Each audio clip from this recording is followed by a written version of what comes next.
जय जय श्री राधे श्याम।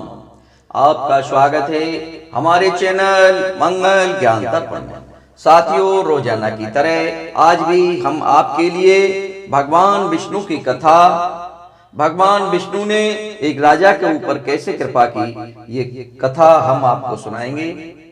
और जो मेरे नए साथी मेरे चैनल से जुड़े हैं, उन साथियों से निवेदन करूंगा मेरे चैनल को सब्सक्राइब अवश्य कर लें।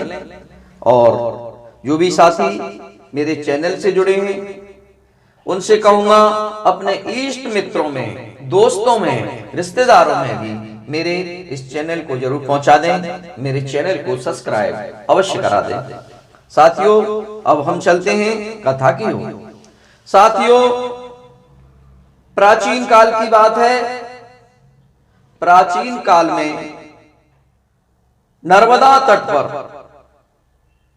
मानधाता नामक राजा राज्य करता था। उन राजा के बारे में हमें और आप सबको ही पता है कि राजा मानधाता अत्यंत ही दानशील व्यक्ति थे और तपस्वी भी थे। वो राजा दान बहुत किया करते थे। उनके यहां से, उनके दरबार से कोई भी व्यक्ति बिना दान लिए नहीं जाता था। और राजा मानधाता तपस्या में हमेशा लीन रहते थे। एक समय की बात है कि राजा मानधाता एक दिन तपस्या करने के लिए निकल गए जंगल में। और वहां पर राजा मानधाता जंगल में तपस्या करने के लिए बैठे। तपस्या जिस समय राजा मानधाता कर रहे थे, उस समय एक जंगली भालू वहां राजा मानधाता के पास आ गया। और उस जंगली भालू ने राजा मानधाता का पैर चबाने लगा। और धीरे धीरे धीरे धीरे जब उसने राजा का पैर चबाना शुरू कर दिया, उसके बाद वह भालू राजा को घसीट करके और घने जंगल में लेके चला गया। ये सब देखकर राजा मानधाता घबरा गए और अपने इष्ट भगवान विष्णु को याद करने लगे। साथियों, जिस व्यक्ति के ऊपर मौत मंडराती है, उस समय हर कोई व्यक्ति ईश्वर को याद करता है। और राजा तो वैसे भी दानशील और तपस्वी भगवान की भक्ति में ही लीन रहते थे। तो राजा ने घबरा करके और विष्णु भगवान से प्रार्थना की। जैसे ही भगवान विष्णु की प्रार्थना की और भक्त की पुकार सुनकर विष्णु भगवान ने तुरंत वहां से भागे चले आए और हाथ में सुदर्शन चक्र लेकर के चले आए। और सुदर्शन चक्र से भगवान विष्णु ने भालू को मारकर अपने भक्त राजा मानधाता की रक्षा की। साथियों, भगवान ने भक्त की रक्षा तो कर ली, लेकिन उनके पैर तब तक तो भालू ने चबा लिए थे और बेकार कर दिए थे, पैर खत्म हो चुके थे। भगवान विष्णु ने राजा मानधाता से कहा कि हे वत्स,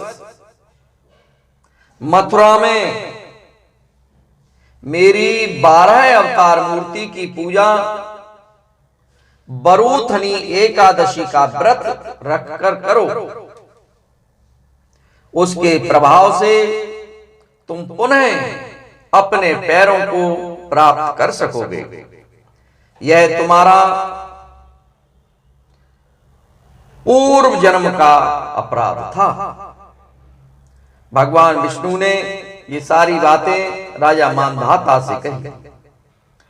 राजा मांधाता ने इस व्रत को अपार श्रद्धा के साथ किया तथा भगवान विष्णु की कृपा से राजा के पैरों को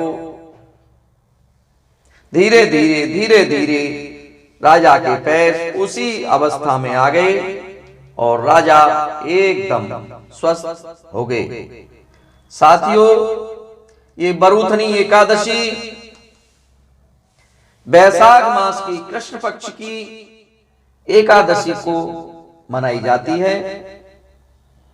इस दिन व्रत करके जुआ खेलना, नींद, पान, दंत धावन, परनिंदा, क्षुद्रता, चोरी, हिंसा, रति, क्रोध तथा झूठ को त्यागने का महात्म्य है। ऐसा करने से, ये बुराइयां छोड़ने से मानसिक शांति मिलती है। व्रत करने वाले को हविष्यान्न खाना चाहिए। परिवार के सदस्यों को रात्रि को भगवत भजन करके जागरण करना चाहिए। पूरी रात भगवान को याद करें। साथियों, हम आप सब लोगों से भी निवेदन करेंगे, जैसे राजा मांधाता ने भगवान की पूजा अर्चना, भगवान को याद करके, भगवान को प्रसन्न करके उन्होंने पुनः अपने पैरों को प्राप्त किया। उसी तरह हम आपसे भी निवेदन करेंगे कि आप भी भगवान की भक्ति में डूबे रहें, भगवान की पूजा करते रहें। जितनी भी हो सके, जितना भी कर सकते हो, भगवान को याद जरूर करें। 1 घंटा, 2 घंटा, 4 घंटा, 2 मिनट, 5 मिनट, 1 मिनट, 1 पल, जितना भी आप भगवान को याद करेंगे, भगवान आपकी मनोकामना जरूर पूरी करेंगे। साथियों, ये कथा हमने आपको सुनाई। ये कथा अगर आपको पसंद आई हो तो मेरे चैनल को सब्सक्राइब और वीडियो को लाइक अवश्य करें। मुझे बार बार निवेदन करना पड़ रहा है, आप मेरी वीडियो को लाइक और चैनल को सब्सक्राइब अवश्य करें। हम इसी तरह मिलते रहेंगे नई नई कथाओं के साथ।